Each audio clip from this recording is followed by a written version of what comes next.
Hey, men striving versus living in grace. That's today's SoCal Bob. I see it so evident. There's a huge truck next to me, a big Ram 4x4 truck. And these people who go to the gym and having a big truck, the whole idea of just push, that we're gonna, by our might, by our steam, by our strength, we're going to show everybody what a big guy we are. We can get it done. Well, is that really all that important? I mean, come on. Who are we showing? Who are we trying to impress here? It's not impressing God. God has all power and all strength. And maybe you're trying to impress the ladies.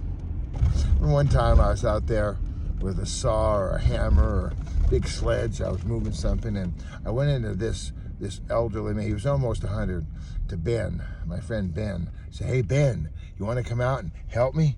He said, "Well, thank you kindly, just the same, but I don't want to show off in front of the ladies." Hilarious. That was so sweet. He said, thank you kindly, just the same," which is a very old phrase. Nobody uses that anymore. But it was so sweet. And he doesn't want to show off in front of the ladies. So, Lord bless you today. Let's not try to show off in front of the ladies. And let's just, if we're going to be boasting, if we're going to be being strong, if we're going to be rather than pushing and shoving and driving and skidding and honking and giving fingers and doing all we can to be better than other people, like it's a competition, let's be the best at serving. I'll finish with this. Fred Rogers, I just saw an interview he did recently, about 50 years ago. He had black hair, and maybe it was gray hair, but the interviewer asked Fred Rogers, Mr. Rogers, "What a wonderful day in the neighborhood, a wonderful day for a neighbor. Could you be mine? Would you be mine?" He touched millions and millions and millions of people. But the interviewer said, "Do you have any idea how many lives you changed?" And you know what Fred said?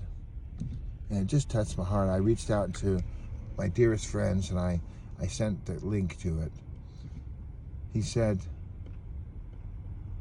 "We're just too obsessed with numbers. We're too obsessed with numbers. We're too obsessed with how many." He said, if I reach one person, then it's worth it. Living in the here and now, being present right here, right now. That's what counts. Having a connection in the here and now. That was the sweetest answer. That was the kindest way to phrase life.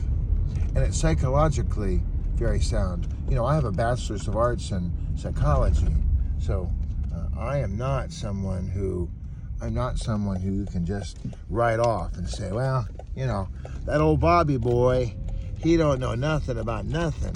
Bobby boy, he's just a wild-eyed little spring chicken. He don't know nothing about nothing. Well, you'd be wrong, because I remember I studied Jung and Sigmund Freud and all the different great psychologists. And one of the things that they talked about was living in the here and now, being present, and how important that is. And no, because I have a few licks in psychology doesn't mean that my life is easy and cheesy and so easy. No, it's not quite like that.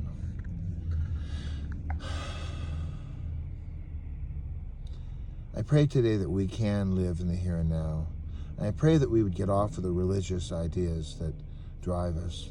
Because that really is what religion's about. Religion is about working our way to God. Beating everybody else up so we can get there before the throne of God. And it's not about that. Jesus died. He lived and he died. And when he died, his blood, the sacrifice that he made, was the sacrifice that was needed for us to have a relationship with God the Father. And now I can rest in his love, his sacrifice, his justification. Join me, will you? Love you.